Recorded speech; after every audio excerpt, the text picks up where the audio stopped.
The loft stopped feeling temporary and started feeling like home. Like mine. Like a space I'd built for myself instead of compromise and shared decisions. 6 months later, I still notice elevators. Can't help it. Every time I hear that ding, some part of my brain does a quick threat assessment like I'm a veteran with PTSD, except my war zone was a hospital corridor and my enemy was infidelity. But here's the weird thing. When the doors close now, I smile. Not because I'm happy about what happened. I'm not some kind of psychopath who enjoys trauma, but because I survived it. More than survived it, actually. I built something new from the wreckage.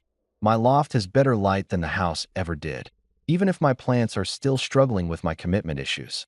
The podcast hit 10,000 subscribers last month, which is apparently enough to qualify as moderately successful in the world of people talking into microphones about their life disasters. I've interviewed everyone from a woman who discovered her husband's affair through a joint Amazon account to a guy who found out his wife was catfishing him as someone else online just to see if he'd cheat. Humanity is messy and weird, and I'm documenting it one episode at a time. The consulting work with Donovan's company turned into a regular gig.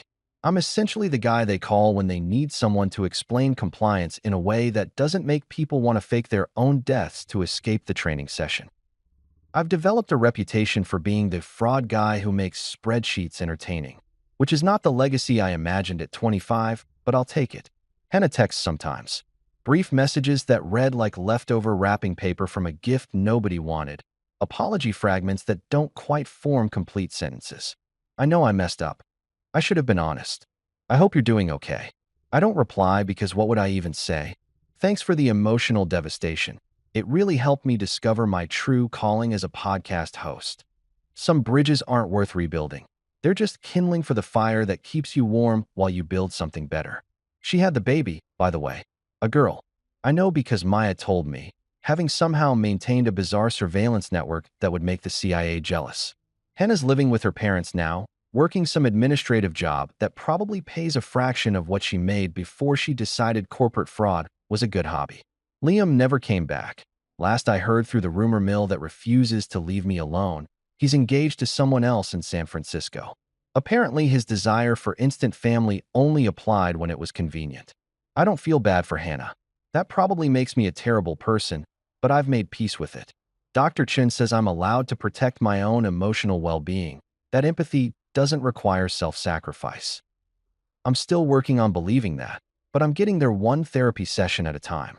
Maya had her baby, a boy she named Dylan who screams like he's auditioning for a death metal band, but is otherwise perfect. I'm Uncle Aaron now, which comes with responsibilities like changing diapers and pretending to understand baby talk, and buying tiny shoes that cost more than adult shoes for reasons that defy economic logic.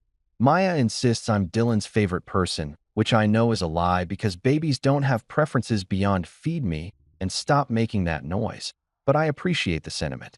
Nora's running a podcast network now, which happened accidentally when she helped me launch Floor 4 Stories and realized she was good at the business side of content creation. She's managing 6 shows, mine included, and making enough money to quit her corporate job and work from home in pajamas. Living the dream, as they say. Sloane's on a billboard near the waterfront advertising her services with the tagline, "Ruthless but fair," which is both accurate and slightly terrifying. She sends me a Christmas card every year now, which feels like being pen pals with a very efficient shark. The divorce finalized 3 months ago. Clean break, split assets, no alimony because Sloane is a wizard and Hannah wasn't in a position to negotiate. I signed the papers in Sloane's office, walked out, and felt nothing except maybe relief. Like closing a book I'd already finished reading. I'm dating again, which is exactly as awkward as it sounds. Turns out my ex-wife committed corporate fraud, and I exposed it at a charity gala, is not a great first date story, so I've learned to lead with literally anything else. I went out with a graphic designer named Emma last week who laughed at my jokes and didn't seem traumatized by my emotional baggage. We're getting coffee next weekend. Baby steps. The elevator in my building goes to the 8th floor, which feels appropriately symbolic. Higher than the 4th floor where everything fell apart. High enough to have a view, low enough to still feel grounded. I ride it every day, sometimes multiple times, and it's just an elevator. Just a metal box that moves between floors. No hidden revelations, No life-changing disasters. Just transportation. I learned that betrayal can be a horrible teacher, but also an effective motivator. That spreadsheets are therapeutic. That revenge is a dish best served with proper citations and a backup drive. That starting over at 34 isn't failure. It's just a plot twist in a story that's still being written. The elevator dinged.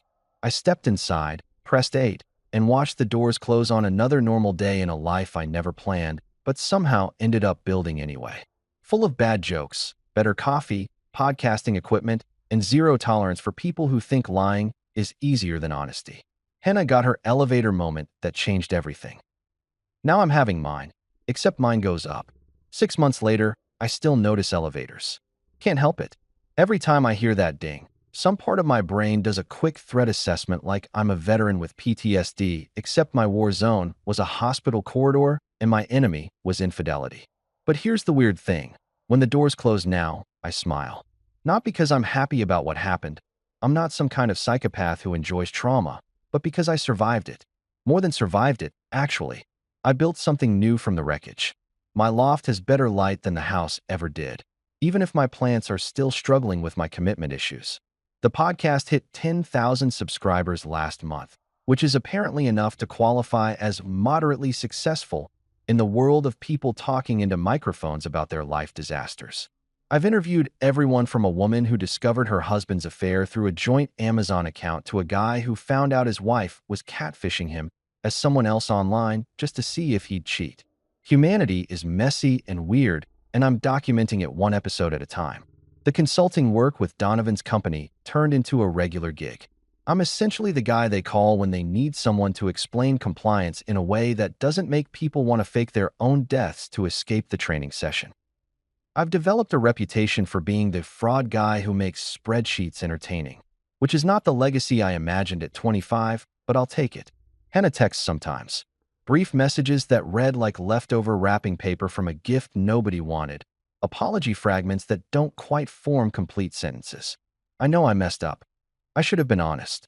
I hope you're doing okay. I don't reply because what would I even say? Thanks for the emotional devastation.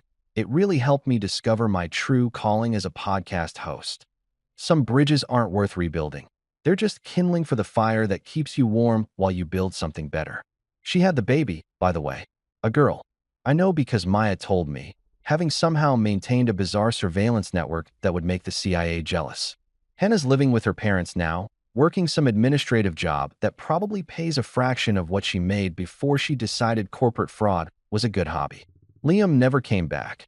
Last I heard through the rumor mill that refuses to leave me alone, he's engaged to someone else in San Francisco.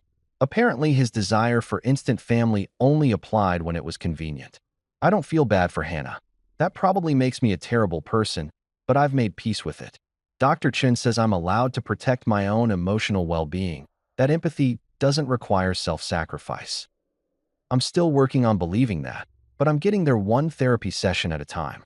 Maya had her baby, a boy she named Dylan who screams like he's auditioning for a death metal band, but is otherwise perfect. I'm Uncle Aaron now, which comes with responsibilities like changing diapers and pretending to understand baby talk, and buying tiny shoes that cost more than adult shoes for reasons that defy economic logic. Maya insists I'm Dylan's favorite person, which I know is a lie because babies don't have preferences beyond feed me and stop making that noise, but I appreciate the sentiment. Nora's running a podcast network now, which happened accidentally when she helped me launch Floor 4 Stories and realized she was good at the business side of content creation.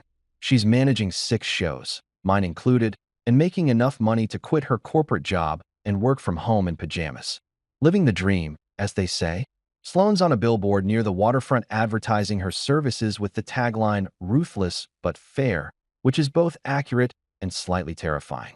She sends me a Christmas card every year now, which feels like being pen pals with a very efficient shark. The divorce finalized 3 months ago.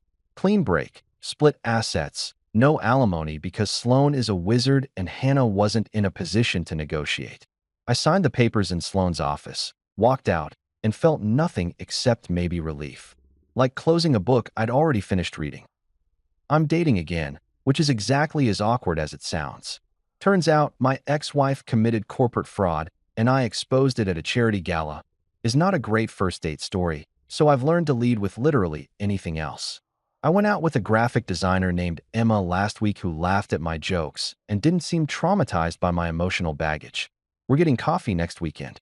Baby steps. The elevator in my building goes to the 8th floor, which feels appropriately symbolic.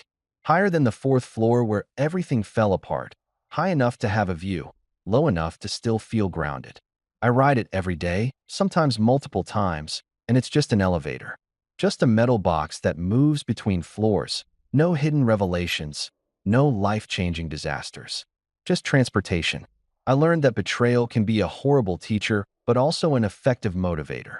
That spreadsheets are therapeutic. That revenge is a dish best served with proper citations and a backup drive. That starting over at 34 isn't failure. It's just a plot twist in a story that's still being written. The elevator dinged. I stepped inside, pressed 8, and watched the doors close on another normal day in a life I never planned, but somehow ended up building anyway. Full of bad jokes, better coffee, podcasting equipment, and zero tolerance for people who think lying is easier than honesty. Hannah got her elevator moment that changed everything. Now I'm having mine, except mine goes up. Her work meetings were in blue. Her yoga classes were in green. Her therapy appointments, oh, the irony, were in purple. And then there were the gray blocks. Dozens of them, scattered throughout the past 6 months like landmines in a field I'd been walking through blindfolded. Client dinner, Henderson account, red one from 3 weeks ago. I pulled up the bank statement for that date. $93 at an Italian place, plus a charge from that same Starbucks near the waterfront 30 minutes later. 2 coffees, 2 pastries. Very romantic.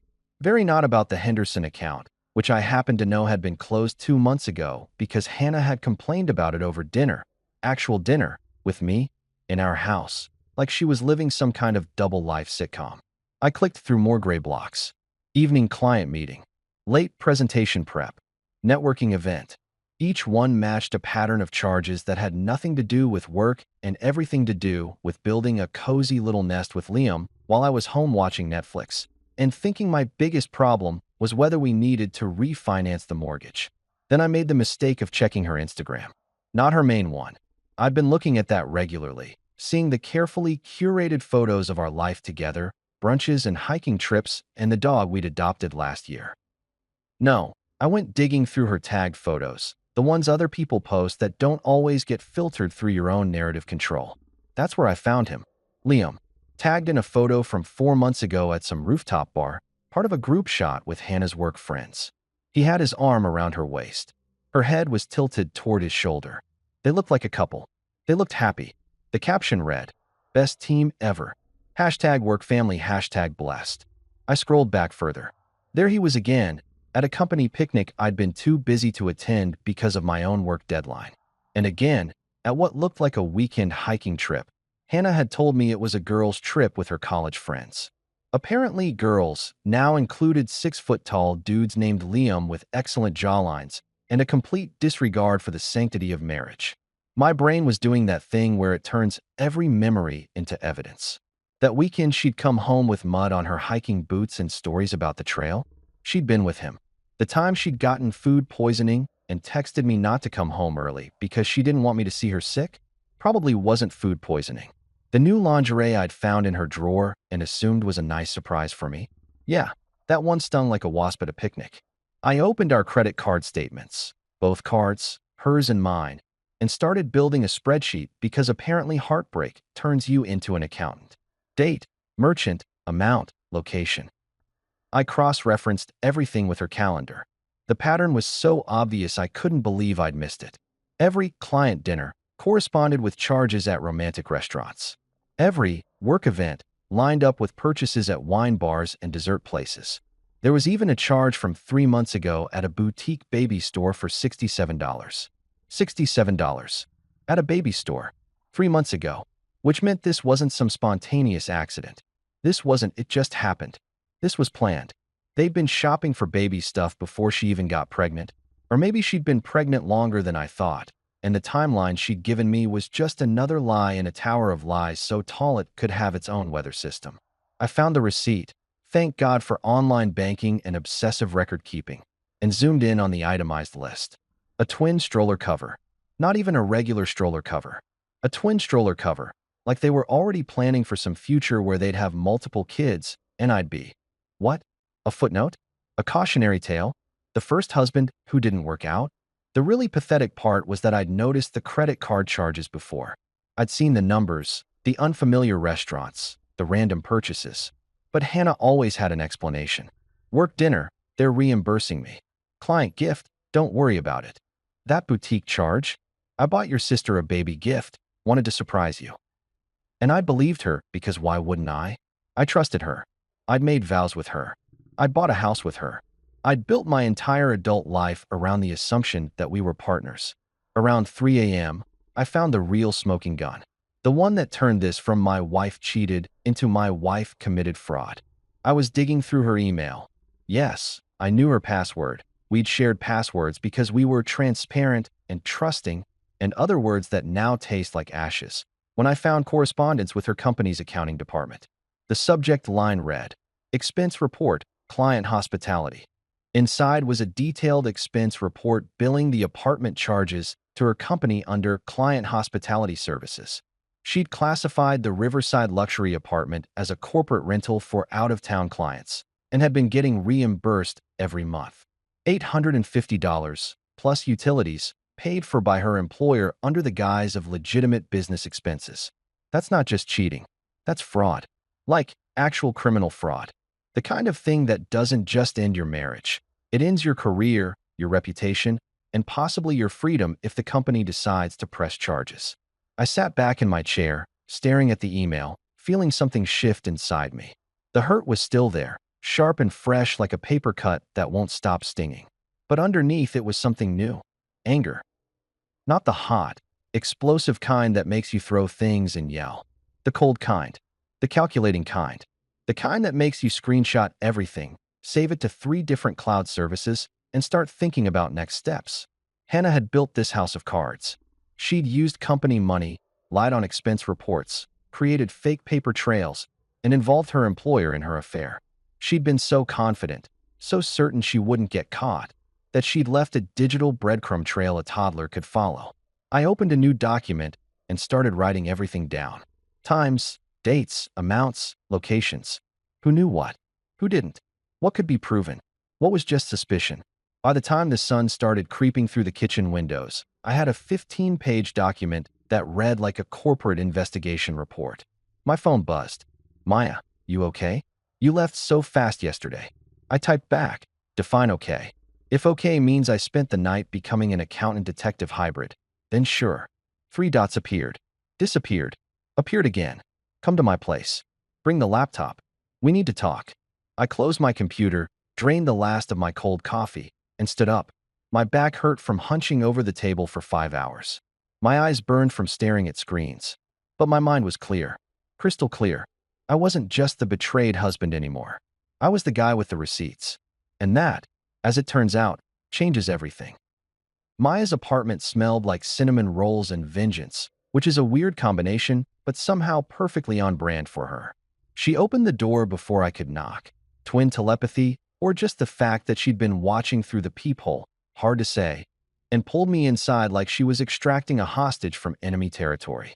You look like garbage, she said, which is twin speak for, I love you, and I'm worried. I feel like garbage that other garbage wouldn't even associate with, I replied, setting my laptop on her kitchen counter and collapsing onto her couch, which was infinitely more comfortable than the kitchen chair I'd spent the night in. But garbage with evidence, so that's something. She was already brewing coffee, the good kind she imports from some obscure roaster in Seattle that she swears is life-changing. Pregnancy hadn't slowed her down one bit. If anything, she was moving with the focused intensity of someone on a mission. She poured 2 mugs, handed me one, and sat down with her own laptop like we were about to have the world's most depressing business meeting. Show me everything, she said. So I did. I walked her through the bank statements, the calendar blocks, the Instagram photos, the apartment lease, the expense reports. Every piece of evidence I'd compiled in my 5-hour spiral session. Maya's face went through several emotions. Shock, anger, disgust, and finally settling on something that looked dangerously close to predatory satisfaction. Oh, Aaron, she said when I finished. and her voice had that particular quality that meant someone was about to have a very bad day, and it wasn't going to be me. She's so screwed. Yeah, well, I'm pretty screwed too, I pointed out. My marriage is over. My wife is pregnant with another guy's kid. I have to figure out divorce lawyers and property division and… Stop, Maya interrupted, holding up one hand like a traffic cop. You're thinking like a victim. We need to think like prosecutors. Hannah didn't just cheat. She committed fraud. Corporate fraud. With documentation. She handed you a gift-wrapped case on a silver platter. I blinked at her. When did you become a legal expert? I'm not. But I know people. She grinned, and it was slightly terrifying. Starting with Jessica from the ultrasound clinic yesterday. You know, the nurse who was super chatty while we waited? She recognized Hannah's name when I mentioned it this morning. You called the ultrasound nurse about my cheating wife. I texted. Less traceable. Anyway, Jessica says Hannah's been coming to that same clinic for prenatal appointments. Started about 8 weeks ago. Always comes with the same guy. Tall, dark hair, expensive watch. They hold hands in the waiting room. The receptionist, Donna, said they registered under his insurance, not yours. I processed this information while my coffee went cold in my hands. They're playing house.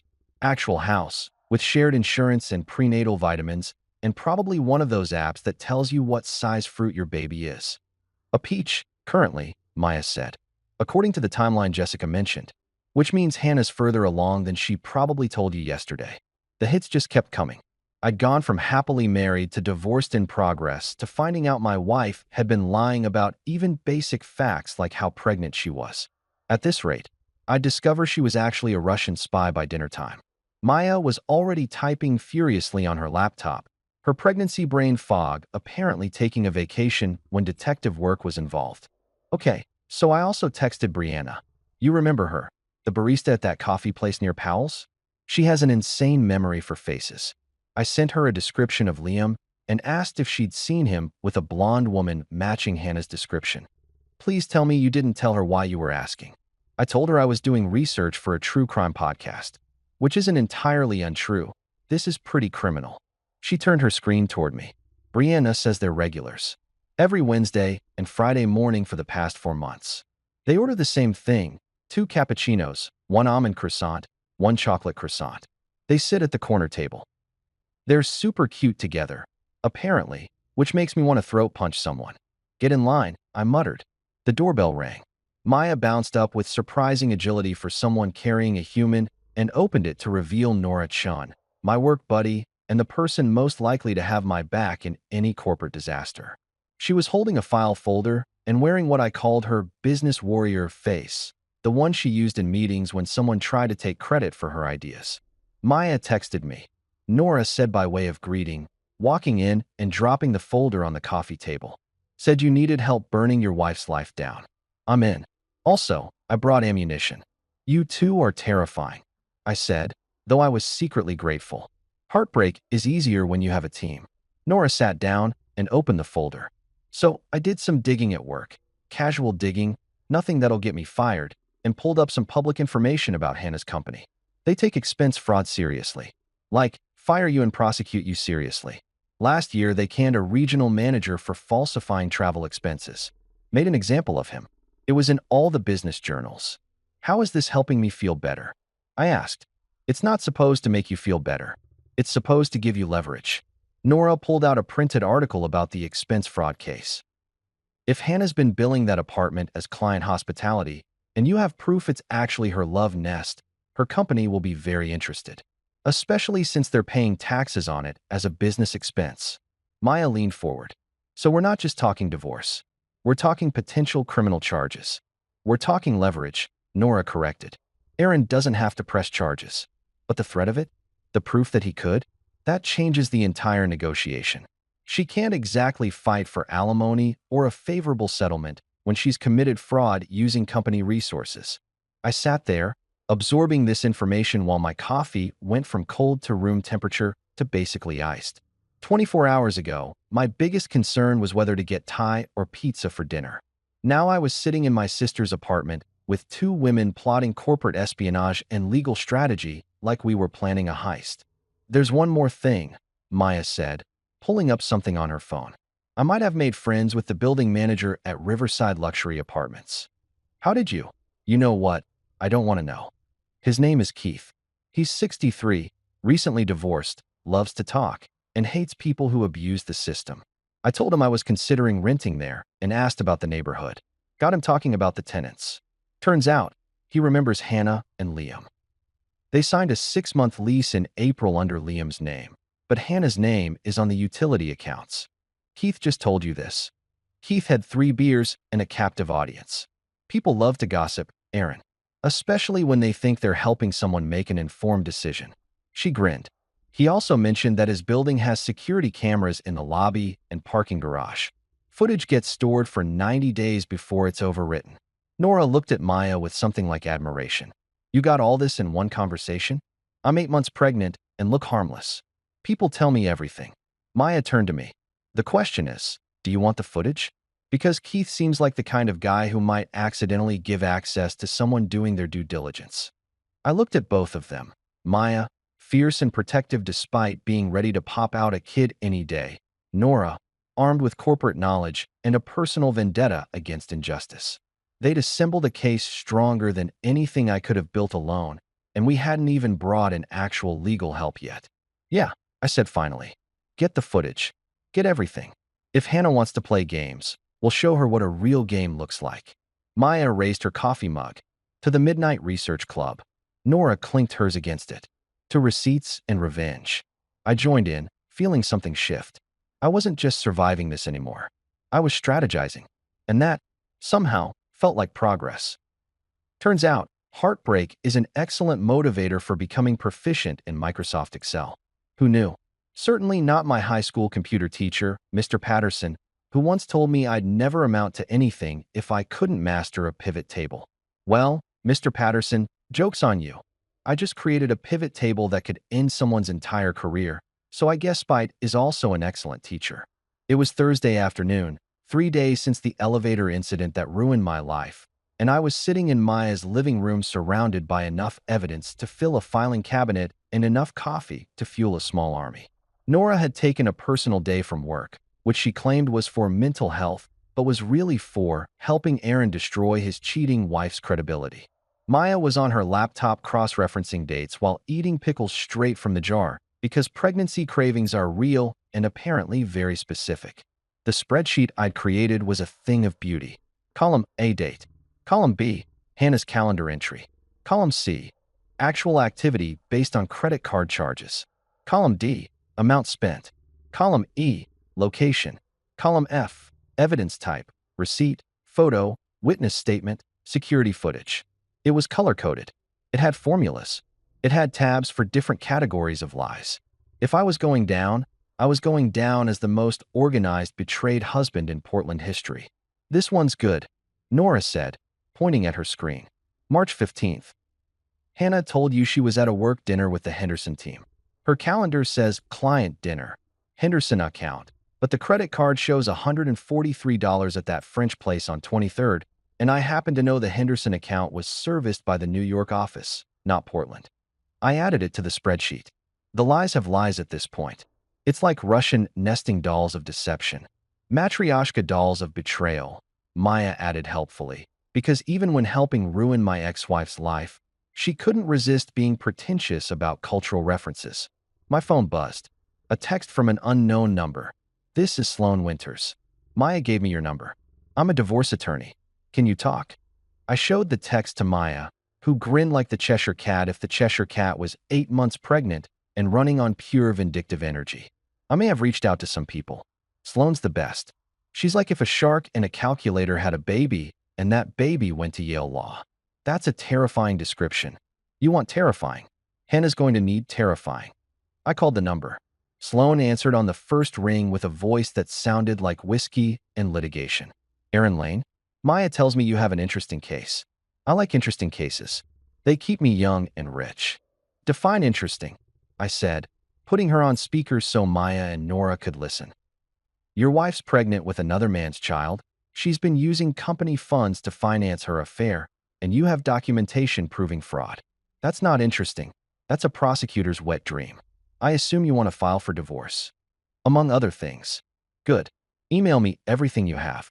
I want bank statements, calendar screenshots, emails, witness statements, security footage if you've got it, and a timeline of events. I'll review it, and we'll meet tomorrow. In the meantime, don't engage with Hannah beyond basic logistics.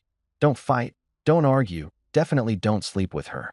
Not a problem, I said dryly. I'm currently sleeping on my sister's couch to avoid being in the same zip code. Smart man. I'll be in touch.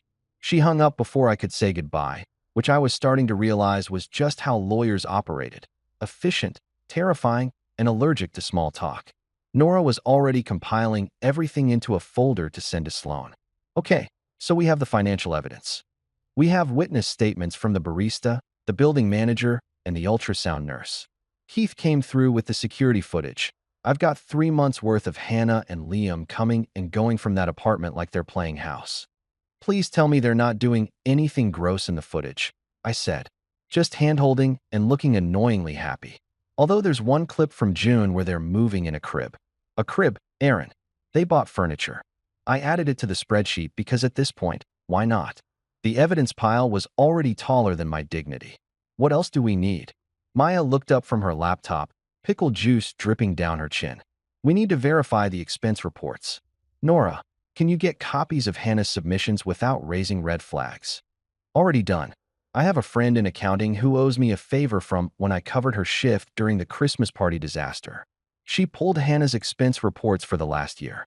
Every single one has the Riverside apartment listed as client hospitality. They've been reimbursing her $850 a month, plus utilities, plus a parking fee. I did the math in my head. That's over $12,000 in fraudulent claims. Closer to 13 when you add utilities and parking, Nora corrected. That's felony territory in Oregon. Anything over $1,000 is considered aggravated theft. The room went quiet for a moment as we all absorbed what that meant. Hannah hadn't just cheated. She'd committed a crime. A prosecutable, career-ending, potentially jail-time crime. And she'd done it for 6 months straight, submitting false expense reports every single month like it was just another line item in her budget. Does her company know yet? I asked. No, but they will. Nora's smile was sharp enough to cut glass. Once Sloan files the divorce papers with this evidence attached, it becomes part of the public record. Hannah's employer will see it during any background check. And trust me, companies like hers do regular audits of their employees, especially in finance positions. Maya set down her pickle jar. So we're not just divorcing her. We're ending her career. We're holding her accountable. I corrected, though the distinction felt thin. She made these choices. She falsified documents. She committed fraud. I'm just making sure there are consequences. Damn right, Maya said. Play stupid games, win stupid prizes. She wanted to play house with Liam? She can do it from the unemployment line. My phone buzzed again. This time, it was Sloan. Reviewed the preliminary info Maya sent. This is solid. Better than solid. This is airtight. Do you know what leverage is, Aaron? I typed back. The thing that moves the world? The thing that wins divorces. You have it. Hannah doesn't. That changes everything. See you tomorrow at 2. Bring the laptop and your spite. We're going to need both. I showed the text to Maya and Nora. They high-fived, which seemed weirdly celebratory given the circumstances, but I understood the sentiment. For the first time since the elevator doors opened on the 4th floor, I didn't feel powerless. I felt strategic, calculated, like I was building something instead of watching everything fall apart. Nora pulled out her own laptop and opened a fresh document. Okay, so we have the evidence. We have the lawyer. Now we need a plan. What's the end goal here? Just divorce? Or are we going for maximum impact? Define maximum impact, I said carefully. Public exposure. Career destruction. Making sure everyone knows what she did. Nora's eyes gleamed. I'm not saying we should. I'm just saying we could. Maya leaned back, one hand on her belly. Hannah's company is having their annual gala in 3 weeks. Big charity event. All the executives, board members, major clients. Hannah's supposed to give a presentation about the year's accomplishments. How do you know this? I asked. I follow her on LinkedIn. She posted about it last week, all excited about her opportunity to showcase our team's success. Maya made air quotes with her fingers. What if her success showcase became a fraud showcase instead? I looked at both of them. You're suggesting I crash her work event and expose her publicly? I'm suggesting, Maya said carefully, that if someone were to present evidence of financial misconduct at a company event where the board and HR are present, it would be very efficient. One presentation, maximum witnesses, immediate consequences. That's nuclear, I said. She went nuclear first, Nora pointed out. She just didn't realize you'd find the launch codes. I sat with that for a moment, thinking about Hannah's face when she saw me in the elevator. The shock, the fear, the calculation behind her eyes as she tried to figure out how much I knew and how much damage control she'd need. She'd been playing a game where she thought she held all the cards. Time to show her I'd been counting them. Let's do it, I said. Let's burn it all down. Maya raised her pickle jar. To the evil plan. Nora clinked her coffee mug against it. To receipts and reckoning.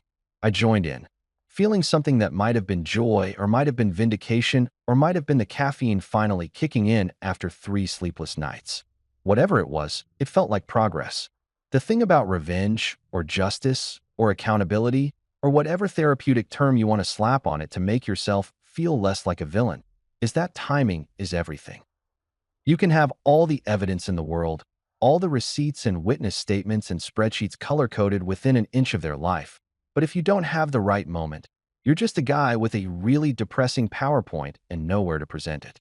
Which is why, for the next 2.5 weeks, I became a monk of patience, a Zen master of waiting, a human embodiment of the phrase, good things come to those who plot their ex-wife's professional demise with meticulous attention to detail. I met with Sloan 3 times during that period, and each meeting made me more confident that I'd accidentally hired a legal assassin disguised as a divorce attorney. She had this way of reviewing evidence that made me think she was mentally calculating not just how to win, but how to win so thoroughly that Hannah would need therapy just to process the loss. The fraud angle is delicious, she said during our second meeting, spreading documents across her conference table like a general planning a battlefield strategy. Corporate misappropriation of funds, falsified expense reports, using company resources for personal gain. That's not just grounds for termination, that's potential criminal charges. The DA would love this. Are we actually pressing criminal charges? I asked, because there's a difference between wanting your cheating wife to face consequences and wanting to send her to actual prison. Sloan looked at me over her reading glasses, which I'm pretty sure she only wore to increase her intimidation factor. We're keeping that option open. Right now, it's leverage. Hannah doesn't know what we're going to do, which means she can't prepare a defense. Uncertainty is a beautiful weapon, Aaron. Use it. I was learning that lawyers speak in war metaphors, which made sense given that divorce is essentially a civilized form of combat where the casualties are bank accounts and self-esteem instead of actual human lives. During week 2, Maya did what Maya does best. She gathered intelligence like she was working for the CIA instead of being a pregnant architect on maternity leave. She found out through her network of frighteningly well-connected friends that Hannah's company gala was happening at the Sentinel Hotel downtown. Black tie optional. 200 guests including board members, executives, major clients, and the entire senior management team. She's giving a presentation. Maya informed me over FaceTime, looking way too pleased with herself. 20 minutes on innovative solutions in client relations or some other corporate buzzword bingo title. She's the closing speaker before the charity auction. How did you find this out? LinkedIn, the event website, and a very chatty HR coordinator named Beth who I met at a coffee shop and bonded with over pregnancy exhaustion. Beth thinks I'm considering applying for a job there. I'm not, obviously, but Beth doesn't need to know that. You're scary. I prefer thorough. She grinned. Also, guess who else RSVP'd to the gala? I had a sinking feeling I knew where this was going. Hannah and Liam? Bingo. They registered as Hannah Lane and guessed. She didn't even use his name. Just guessed. Like he's a +1 and not the father of her unborn child and the co-conspirator in her fraud scheme. The audacity is almost impressive. I sat with that information for a moment, feeling that familiar cocktail of anger and disbelief that had become my emotional baseline. So they're just going to show up together? At her company event? Where people know she's married? Apparently. Which means either she's planning to announce your separation publicly, or she's monumentally stupid, or both. My money's on both. Nora, who was apparently also on the call but had been silent until now, chimed in. This is perfect, actually. If they're both there, and you present the evidence with both of them in the room, the impact is doubled. No he said, she said. No plausible deniability. Just two people caught red-handed in front of everyone who matters professionally. You guys are enjoying this way too much, I said, though I couldn't entirely disagree with the strategy. You're damn right I'm enjoying it, Nora shot back. Hannah lied to you for 6 months. She stole from her company. She's parading around with her affair partner like it's some kind of romantic comedy instead of a felony. Yeah, I'm enjoying planning her downfall. Sue me. The timeline came together like a heist movie. Sloan would file the divorce papers the morning of the gala, timing it so Hannah would be served right before the event. Maximum stress, minimum time to prepare. I would attend as Maya's +1, since she was invited through her architecture firm's connection to Hannah's company. Nora would be there legitimately as a representative from her own company, which had a corporate partnership with Hannah's firm. We'd be scattered throughout the room, 3 points of a triangle with Hannah at the center, nowhere to run. What about the presentation? I asked Sloan during our final meeting, 3 days before the gala. How do I actually get stage time? She smiled, and it was the kind of smile that probably made opposing counsel consider early retirement. I've been communicating with their legal department about potential fraud in their expense reporting system. They're very interested in my findings. I mentioned you have a comprehensive presentation prepared documenting the scope of the issue. They've agreed to give you 10 minutes after Hannah's presentation. They think you're going to talk about general best practices for preventing expense fraud.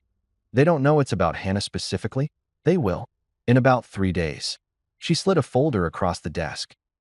Here's your presentation deck. I took your spreadsheets and evidence and turned them into something boardroom appropriate. Every claim is sourced. Every number is verified. It's not slander if it's true, Aaron, and this is very, very true. I opened the folder and found a presentation that looked like it belonged in a forensic accounting seminar. Clean slides, professional fonts, damning evidence presented with the emotional weight of a quarterly earnings report. Dates, amounts, screenshots, security footage stills, all laid out with brutal efficiency. This is intense, I said. This is justice, Sloan corrected. Hannah made choices. Now she gets consequences. Corporate consequences, legal consequences, and social consequences all at once. It's efficient.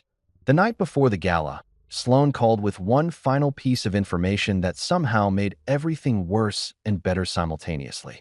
I did some additional research on Liam, she said without preamble, because apparently lawyers don't believe in greetings. Ran a background check, looked into his social media, talked to some people. Turns out, he's been telling Hannah he wants a future with her. Marriage, kids, the whole package deal. He knows she's already married, right? He knows. He doesn't care. According to my source, another attorney who knows someone in Hannah's office, Liam's been pressuring her to leave you for months. The pregnancy wasn't an accident, Aaron. It was a tactical decision. He wanted to force her hand. I processed this while staring at my ceiling, lying on Maya's couch where I'd been sleeping for 2 weeks because I couldn't stomach being in the house I'd shared with Hannah. So he got her pregnant on purpose. Looks that way, which adds another layer to this whole mess. Hannah's not just a cheater, she's a pawn in someone else's game. Liam wanted a wife and a family, so he made one. With your wife. That's sociopathic. That's ambition meeting opportunity. And now they both get to explain themselves to a room full of executives and board members while their fraud is displayed in 4K resolution on a projector screen. Sloan paused. You ready for this? I thought about the elevator. The ding. The doors opening. Hannah's face when she realized I'd seen everything. The way my life had split into before and after in the span of a heartbeat. Yeah, I said. I'm ready. Good. Wear your best suit. You're not just presenting evidence. You're performing an execution. Make it count.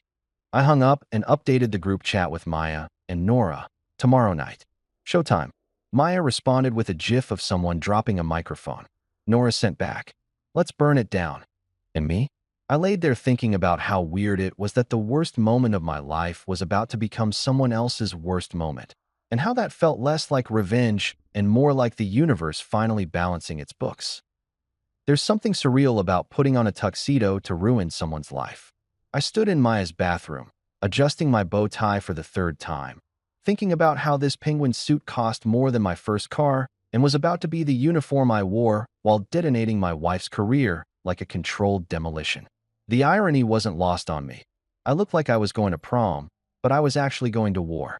The Sentinel Hotel was doing that thing expensive venues do, where they try to make you forget you're in a hotel by drowning everything in ambient lighting and calling the ballroom a grand pavilion. Crystal chandeliers hung from ceilings that probably cost more than my annual salary, and there were ice sculptures shaped like the company logo because apparently nothing says corporate success like frozen water carved into brand imagery. I walked in with Maya on my arm, her in a maternity dress that somehow made her look like an elegant goddess instead of someone who was approximately 47 months pregnant, and immediately spotted Hannah across the room. She looked good, which was annoying. Hair done, makeup perfect, wearing a dress that probably cost what I spent on groceries for 3 months. Liam was next to her, hand on the small of her back in that possessive way that made me want to throw a shrimp cocktail at his face. They were laughing with a group of executives, playing the part of the happy couple, while I stood there with a USB drive in my pocket that contained enough evidence to end both their careers. Nora appeared at my elbow like a ninja in heels. "You good?" she whispered. "I'm wearing a tux to commit professional murder." "I'm fantastic. That's the spirit." She handed me a glass of champagne I didn't ask for. "Dutch courage. You're on in 40 minutes, right after Hannah's presentation about innovative client relations or whatever corporate nonsense she's peddling." I watched Hannah work the room, greeting board members and shaking hands like she wasn't currently committing fraud and gestating someone else's kid while still legally married to me. The confidence was almost admirable. Almost. Mostly it just made me more determined to watch it crumble. The lights dimmed, and everyone migrated toward their seats. I ended up 3 tables from the stage with a perfect view of Hannah's table, where she sat next to Liam looking radiant and doomed. The company CEO, a silver-haired man named Donovan who looked like he'd been born wearing a suit, gave the opening remarks about quarterly earnings and charitable giving. Then came the awards, the speeches, and finally, Hannah's moment in the spotlight. She walked to the podium with the kind of confidence that comes from thinking you've gotten away with something. Her presentation was smooth, professional, packed with buzzwords about synergy and stakeholder engagement. She clicked through slides showing successful client relationships, revenue growth, and team achievements. The room applauded at appropriate intervals.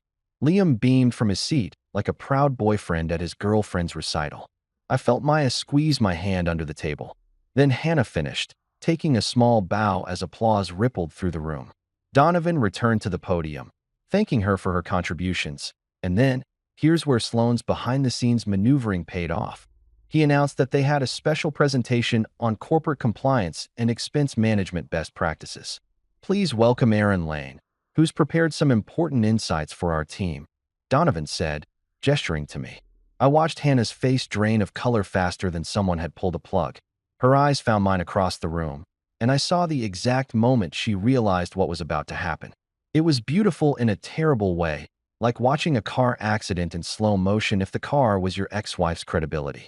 I walked to the podium, connected my laptop, and smiled at 200 people who had no idea they were about to witness a public execution disguised as a PowerPoint presentation. "Good evening," I said, keeping my voice pleasant and professional. "I'm here to talk about expense fraud, using a recent case study that's particularly relevant to this organization." The first slide appeared, a title card that read, "A Study in Corporate Misappropriation, Documentation and Consequences." I clicked to the next slide. Hannah's expense reports, highlighted and annotated. "For the past 6 months," I continued, voice steady despite my heart trying to exit my chest through my throat. "Someone in this organization has been billing personal expenses as corporate hospitality.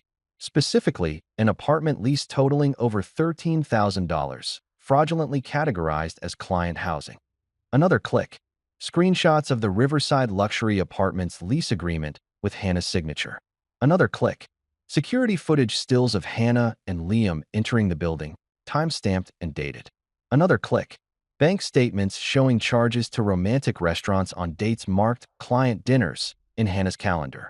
I could hear the murmurs starting, see people turning to look at Hannah's table. She was frozen, face white, while Liam looked like he was calculating the fastest route to the exit. "The documentation is comprehensive," I said, clicking through more slides. "Calendar entries, credit card statements, witness testimony, and security footage all corroborate a pattern of systematic fraud. The perpetrator used company resources to finance a personal relationship while submitting false expense reports for reimbursement. Final click. A photo of Hannah and Liam from the building's security camera, holding hands, clearly not discussing client relations. Questions. I asked the room. Silence. The kind of silence that feels like pressure, like everyone's holding their breath simultaneously. Then Donovan stood up, his face the color of old brick. We'll be launching an immediate investigation. Ms. Lane, please see me in HR after this event. Hannah was crying now, mascara running, while Liam had somehow disappeared, probably out a side door, because coward's gonna coward. I disconnected my laptop, walked off the stage, and felt Maya and Nora flanking me like bodyguards as we headed for the exit. That, Maya whispered, was the most savage thing I've ever witnessed. Poetic justice, Nora added. Served cold, on a projector screen, with witnesses. I didn't look back. Didn't need to. The curtain had fallen, the show was over, and I'd finally gotten my moment of clarity in a ballroom full of people who'd never forget the night someone turned a charity gala into a fraud tribunal. Hannah had wanted an audience for her success. She got one for her downfall instead. Fair trade, if you ask me. The thing about publicly destroying someone's career is that the fallout doesn't happen in slow motion like the buildup does. It happens fast, like dominoes made of reputations and employment contracts, each one knocking down the next with the efficiency of a well-oiled machine designed specifically to ruin lives. By 7 a.m. the next morning, before I'd even finished my first cup of coffee or processed the fact that I'd actually gone through with the nuclear option, my phone started blowing up with texts. Sloan sent a simple message. HR opened formal investigation at 6 a.m. Expect termination by noon. Maya sent a gif of fireworks. Nora sent a news article link with the subject line, "You're famous, kind of." I clicked the link. Some business blogger who'd been at the gala had written a piece titled, "Corporate Accountability Goes Viral: How One Presentation Exposed Systemic Fraud." It was already getting shared on LinkedIn like wildfire, with comments ranging from, "This is what transparency looks like," to, "I can't believe someone actually did this," to, "Is this legal?" It was, Sloan had made sure of that. The article didn't name Hannah specifically, something about defamation laws and ongoing investigations, but it didn't need to. Everyone who'd been in that ballroom knew exactly who I was talking about, and apparently those 200 people had approximately 4,000 collective social media followers who were now all discussing corporate expense fraud like it was the plot of the year's best thriller.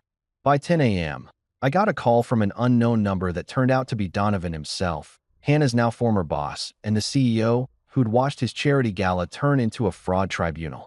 I expected anger, maybe threats of a lawsuit for ruining his event. Instead, he sounded tired and weirdly grateful. "Mr. Lane," he said, voice heavy with the exhaustion of a man who'd spent the morning dealing with HR nightmares and board member questions. "I want you to know that we've launched a full audit of our expense reporting system. Ms. Lane has been terminated, effective immediately. We're also pursuing legal action to recover the fraudulent expenses." "I appreciate you telling me," I said, because what else do you say when someone confirms they've just fired your wife? "I also want to apologize," he continued, which threw me. This should have been caught by our internal controls months ago. The fact that it wasn't represents a failure on multiple levels. We're implementing new oversight procedures, and he paused, and I could hear him choosing his words carefully. "We're looking for someone to help train our staff on identifying red flags in expense reporting. Your presentation was thorough, professional, effective. Would you be interested in consulting work?" I nearly dropped my phone. "You want to hire me? After I just blew up your gala? You exposed fraud in our organization. That's exactly the kind of diligence we need more of. Think about it. Have your attorney contact our legal department if you're interested." He hung up before I could process that my public revenge had somehow turned into a job opportunity. The universe has a weird sense of humor, and apparently it's a fan of irony. By noon, exactly as Sloan predicted, Hannah was officially unemployed. The rumor mill, which in corporate America moves faster than actual information, turned into a wood chipper. People I'd met once at Hannah's company events were suddenly texting me condolences and offering LinkedIn connections. Former colleagues of Hannah's were reaching out to say they'd always thought something was off, and I'm so sorry this happened to you, which felt less like sympathy and more like people trying to distance themselves from the blast radius. The most surreal message came from someone named Jennifer from Hannah's book club. Just wanted to say we're all shocked, and we're here for you if you need anything. Also, Hannah's been removed from the book club group chat. We're reading Educated next month if you want to join us. I got invited to a book club because my wife committed fraud. That's where I was in life. Maya came over that afternoon with boxes and packing tape because apparently the next step in the your marriage imploded journey was dividing assets and moving out. We'd agreed, or rather, Sloan had informed Hannah's attorney, who'd informed Hannah, that I'd be moving to a smaller place while the house got listed and sold. Community property laws meant we'd split everything 50-50, except Hannah wasn't exactly in a position to negotiate given the whole fraud situation. You doing okay? Maya asked, wrapping coffee mugs in newspaper like we were preparing for the world's saddest garage sale. Define okay, I said, taping up a box labeled kitchen stuff I actually use. If okay means I just watched my wife's career combust in real time and got offered consulting work by her former employer, then yeah, I'm peachy. Maya stopped packing and looked at me with those twin eyes that see through every defense mechanism I've ever built. Aaron, real talk. How are you actually feeling? I sat down on the floor, surrounded by boxes and bubble wrap and the physical evidence of a life I was dismantling. Honestly, I don't know. Like I should feel worse than I do. I just ended Hannah's career. She's pregnant, unemployed, and probably facing criminal charges. That's heavy. That's life-ruining. But I also can't find it in me to feel bad about it because she did this. All of it. The cheating, the fraud, the lying. I just made sure there were consequences. Maya sat down next to me, which was impressive given her current gravitational situation. She was quiet for a moment. Then she did something I'd only seen her do maybe 3 times in our entire 34 years of existence. She cried. Not dramatic, attention-seeking tears. Silent, life-altering tears that rolled down her cheeks while she stared at a box of kitchen utensils like they held the secrets of the universe. I'm proud of you, she said finally, voice thick. Not for the revenge part. Okay, maybe a little for the revenge part because that was objectively amazing, but for standing up for yourself. For not just taking it. For being the kind of person who documents everything and builds a case and fights back. I learned from the best, I said, bumping her shoulder with mine. You would have done the same thing. Damn right I would have. She wiped her eyes and stood up with the grace of a baby elephant learning to walk. Now let's finish packing your stuff so you can get out of this house and start fresh. We packed for 3 more hours, sorting through 6 years of accumulated life debris. Wedding photos went in a box marked storage because I wasn't ready to look at them, but also wasn't ready to burn them.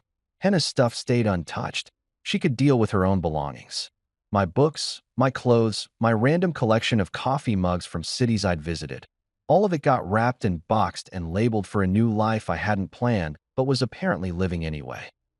Nora showed up around 6 with pizza and news that the blog post she'd written about a friend's experience with corporate fraud and personal betrayal had gone semi-viral in certain circles. I kept it anonymous, she assured me. But people are eating it up. Someone called it the most satisfying revenge story since the Count of Monte Cristo, which I think is a compliment. It's definitely a compliment, Maya said through a mouthful of pepperoni. That book took decades for revenge. Aaron did it in 3 weeks. My phone buzzed. Sloan, Hannah's attorney wants to negotiate custody arrangements for the baby. I told them we'd discuss it once paternity is established and she's resolved her legal issues with her former employer. They're not happy. I texted back. What are they offering? Joint custody, no child support either direction, clean split on marital assets. They want this resolved quietly. What do you think? I think we have all the leverage and they have none. I think Hannah committed fraud and is in no position to make demands. I think we can get you a much better deal. But it's your call. I looked at the boxes stacked in what used to be my living room, at Maya and Nora eating pizza on the floor, at the life I was packing up and moving forward from. Hannah wanted to negotiate like this was a boardroom merger instead of the consequences of her own actions. Tell them we'll negotiate, I typed, after she pays back the stolen money and accepts whatever the DA decides about criminal charges. Then we'll talk custody. Sloan sent back a single emoji, a thumbs up followed by a fire. Maya raised her pizza slice. to new beginnings and better decisions. Nora clinked her beer bottle against it. To receipts and redemption. I joined in with my water bottle because I was too exhausted for alcohol. To whatever comes next. And somewhere across town, Hannah was probably having the worst day of her life while I was having pizza with my support team and planning a future that didn't include her. Funny how that works out. Moving into a smaller apartment when you're 34 feels like admitting defeat, like you're regressing back to your 20s, except now you have lower back pain and opinions about mortgage rates. But here's the thing nobody tells you about downsizing after a divorce. It's actually kind of liberating. My new place was a loft in the Pearl District, 800 square feet of exposed brick and hardwood floors that required significantly less maintenance than a whole house and provided infinitely more excuses to take naps. The first week was an adjustment. I had to relearn how to be a person who lived alone, who didn't check with anyone before ordering Thai food for dinner or binge-watching true crime documentaries until 3 a.m. I bought plants because the internet said plants help with mental health, then promptly killed 2 of them within a week because apparently I was better at destroying marriages than keeping ferns alive. The surviving succulent sat on my windowsill like a tiny green judge, silently critiquing my life choices. Maya visited on day 3 with a housewarming gift that turned out to be a coffee maker that cost more than my first laptop. "You can't rebuild your life on Folgers," she announced, setting it up on my counter like she was installing life support equipment. "You need the good stuff. The kind that makes you feel like you have your act together even when you absolutely don't." She wasn't wrong. That coffee maker became my therapist, my morning routine, my one consistent relationship that didn't end in fraud and public humiliation. I learned to make pour-overs and cold brew and espresso that didn't taste like regret. Small victories. By week 2, I'd accepted Donovan's consulting offer and found myself teaching ethics training to the same company that had employed my fraudulent ex-wife. The irony was so thick you could spread it on toast. I stood in conference rooms with PowerPoint presentations about expense reporting red flags and proper documentation procedures, while people nodded along and took notes like I was some kind of corporate fraud expert instead of just a guy who'd gotten really good at Excel during a mental breakdown. "You're actually good at this," Nora told me after sitting in on one of my sessions. "Like, genuinely good. You make compliance training entertaining, which should be impossible." "Sarcasm is a teaching tool," I said. "If I can make people laugh while explaining expense codes, they'll actually remember the information instead of just spacing out and checking their phones." The consulting gig paid well enough that I could afford the loft and still have money left over for things like therapy, actual therapy this time, not just coffee, and a gym membership I'd probably never use but felt obligated to purchase. I started working with a therapist named Dr. Patricia Chun, who specialized in betrayal trauma and had the most calming voice I'd ever heard. She could probably read a phone book and make it sound therapeutic. "Tell me about the elevator," she said during our first session, and I did. I told her about the ding, the doors opening, Hannah's face, the pregnancy test, the whole terrible sequence of events that had derailed my life like a train jumping its tracks. "And how did that make you feel?" she asked, which is apparently what all therapists ask even though it's a cliche for a reason. "Like a faulty fire alarm," I said, using the same description I'd thought in the moment. "Loud and useless." "But you weren't useless," she pointed out. "You documented everything. You built a case. You held someone accountable for their actions. That's not useless, that's agency." Agency. I like that word. It sounded better than revenge or spite or any of the other terms people were using to describe what I'd done. Around week 3, I did something that surprised even me. I started a podcast. Not because I thought anyone would listen, but because Nora had mentioned that telling my story out loud might be therapeutic, and I figured if I was going to process trauma, I might as well do it with production value. I called it Floor 4 Stories because I'm nothing if not on brand, and the concept was simple. I'd tell my story with humor, then invite other people to share their own experiences with betrayal, messy breakups, and life generally kicking them in the teeth.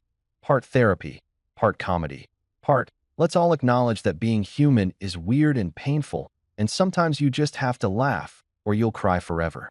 The first episode was just me, sitting in my loft with a decent microphone Maya had helped me set up, talking about the elevator, about Hannah, about the gala, about everything that had happened in the past month.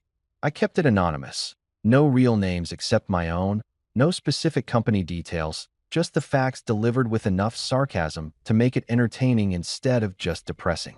I uploaded it on a Thursday night, sent the link to Maya and Nora, and went to bed assuming maybe 12 people would listen and 10 of them would be spam bots.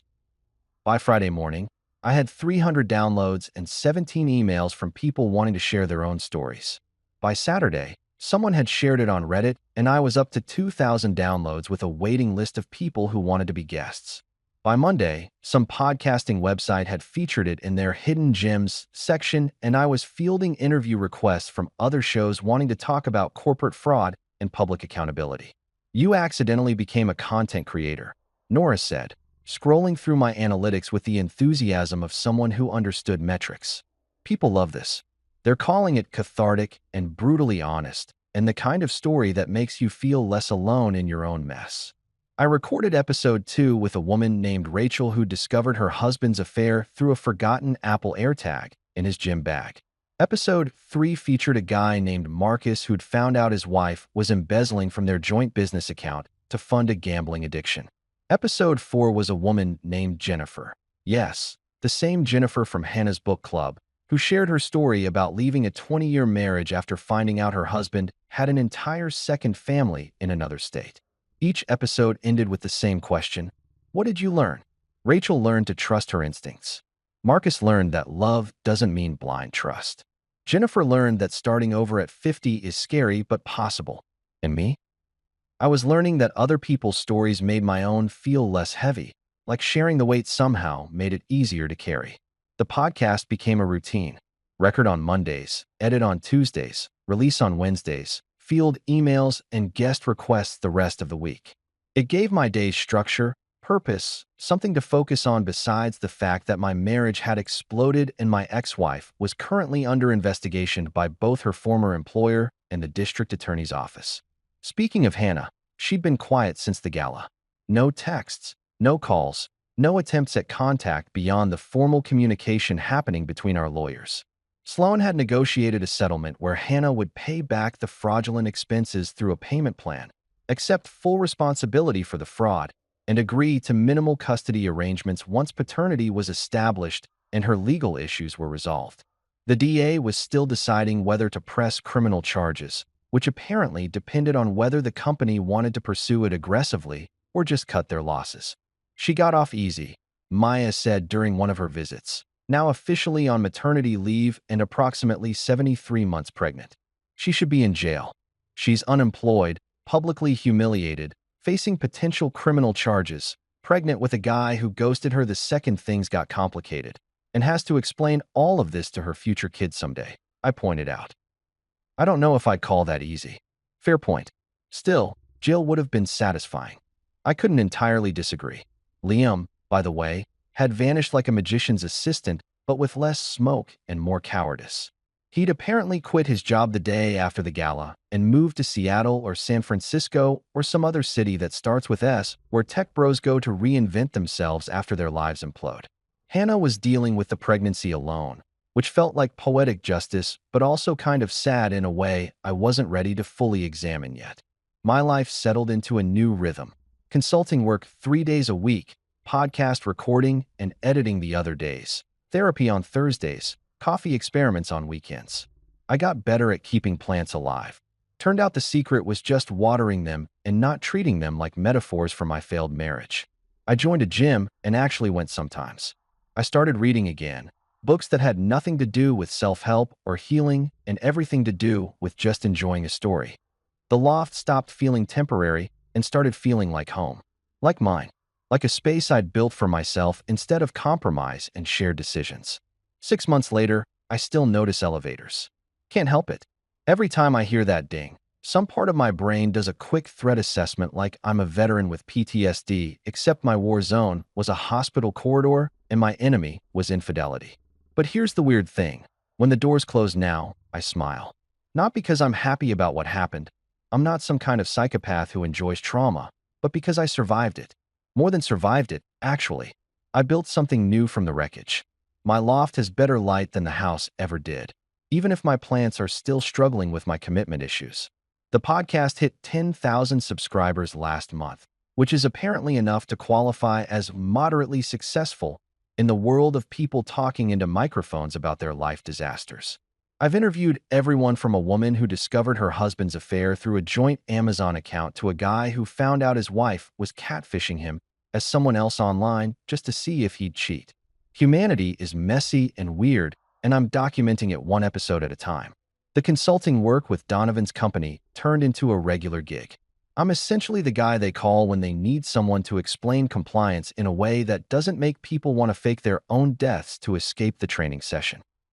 I've developed a reputation for being the fraud guy who makes spreadsheets entertaining, which is not the legacy I imagined at 25, but I'll take it. Henna texts sometimes.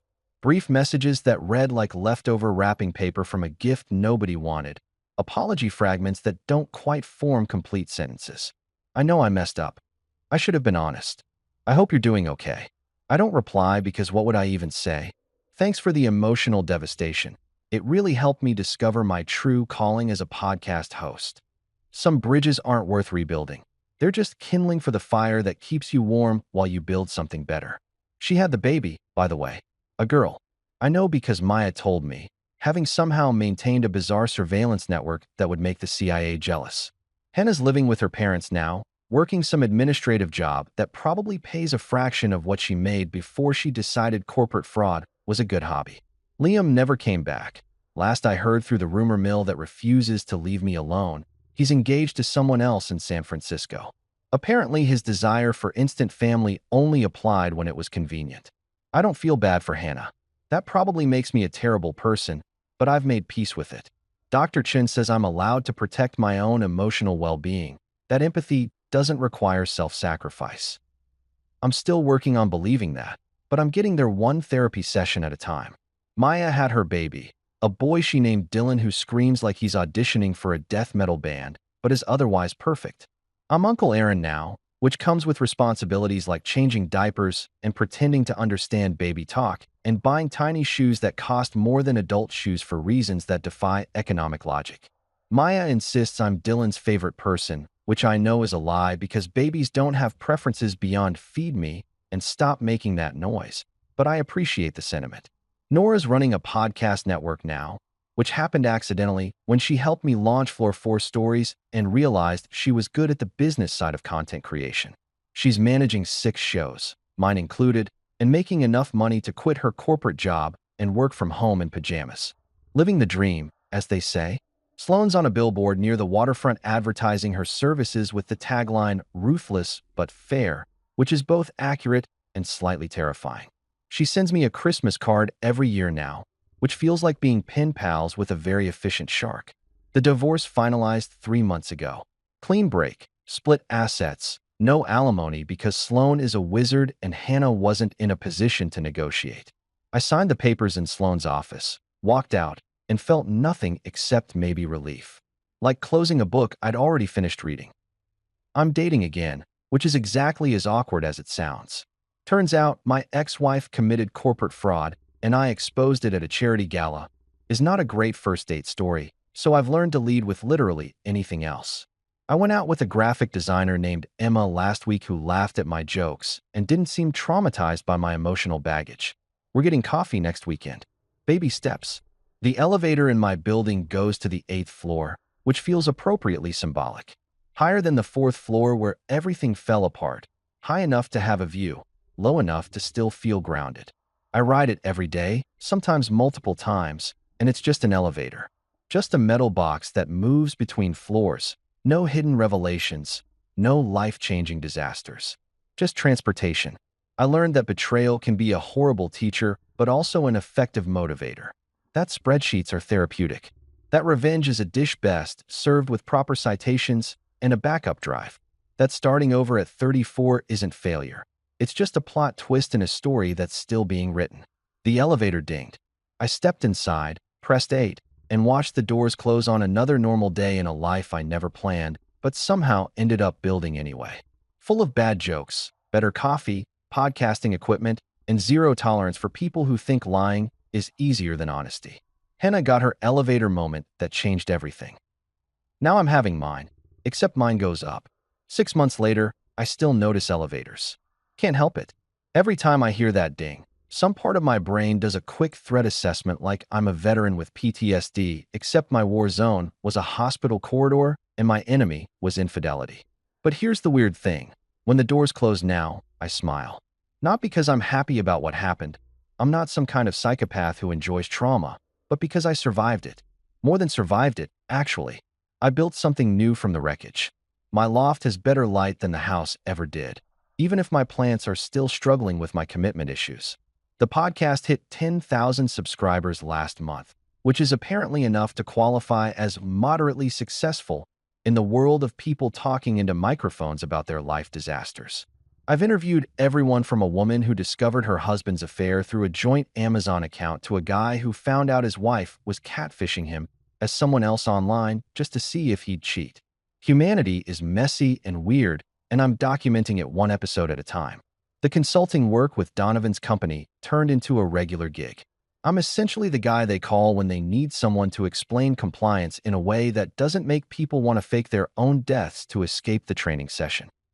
I've developed a reputation for being the fraud guy who makes spreadsheets entertaining, which is not the legacy I imagined at 25, but I'll take it. Hannah texts sometimes. Brief messages that read like leftover wrapping paper from a gift nobody wanted. Apology fragments that don't quite form complete sentences. I know I messed up. I should have been honest. I hope you're doing okay. I don't reply because what would I even say? Thanks for the emotional devastation. It really helped me discover my true calling as a podcast host. Some bridges aren't worth rebuilding. They're just kindling for the fire that keeps you warm while you build something better. She had the baby, by the way. A girl. I know because Maya told me, having somehow maintained a bizarre surveillance network that would make the CIA jealous. Hannah's living with her parents now, working some administrative job that probably pays a fraction of what she made before she decided corporate fraud was a good hobby. Liam never came back. Last I heard through the rumor mill that refuses to leave me alone, he's engaged to someone else in San Francisco. Apparently, his desire for instant family only applied when it was convenient. I don't feel bad for Hannah. That probably makes me a terrible person, but I've made peace with it. Dr. Chin says I'm allowed to protect my own emotional well-being. That empathy doesn't require self-sacrifice. I'm still working on believing that, but I'm getting there one therapy session at a time. Maya had her baby, a boy she named Dylan who screams like he's auditioning for a death metal band, but is otherwise perfect. I'm Uncle Aaron now, which comes with responsibilities like changing diapers and pretending to understand baby talk, and buying tiny shoes that cost more than adult shoes for reasons that defy economic logic. Maya insists I'm Dylan's favorite person, which I know is a lie because babies don't have preferences beyond feed me and stop making that noise, but I appreciate the sentiment. Nora's running a podcast network now, which happened accidentally when she helped me launch Floor 4 Stories and realized she was good at the business side of content creation. She's managing 6 shows, mine included, and making enough money to quit her corporate job and work from home in pajamas. Living the dream, as they say. Sloane's on a billboard near the waterfront advertising her services with the tagline, "Ruthless but fair," which is both accurate and slightly terrifying. She sends me a Christmas card every year now, which feels like being pen pals with a very efficient shark. The divorce finalized 3 months ago. Clean break, split assets, no alimony because Sloane is a wizard and Hannah wasn't in a position to negotiate. I signed the papers in Sloane's office, walked out, and felt nothing except maybe relief. Like closing a book I'd already finished reading. I'm dating again, which is exactly as awkward as it sounds. Turns out my ex-wife committed corporate fraud, and I exposed it at a charity gala, is not a great first date story, so I've learned to lead with literally anything else. I went out with a graphic designer named Emma last week who laughed at my jokes and didn't seem traumatized by my emotional baggage. We're getting coffee next weekend. Baby steps. The elevator in my building goes to the 8th floor, which feels appropriately symbolic. Higher than the 4th floor where everything fell apart, high enough to have a view, low enough to still feel grounded. I ride it every day, sometimes multiple times, and it's just an elevator. Just a metal box that moves between floors. No hidden revelations, no life-changing disasters. Just transportation. I learned that betrayal can be a horrible teacher, but also an effective motivator. That spreadsheets are therapeutic. That revenge is a dish best served with proper citations and a backup drive. That starting over at 34 isn't failure. It's just a plot twist in a story that's still being written. The elevator dinged. I stepped inside, pressed 8, and watched the doors close on another normal day in a life I never planned, but somehow ended up building anyway. Full of bad jokes, better coffee, podcasting equipment, and zero tolerance for people who think lying is easier than honesty. Hannah got her elevator moment that changed everything. Now I'm having mine, except mine goes up.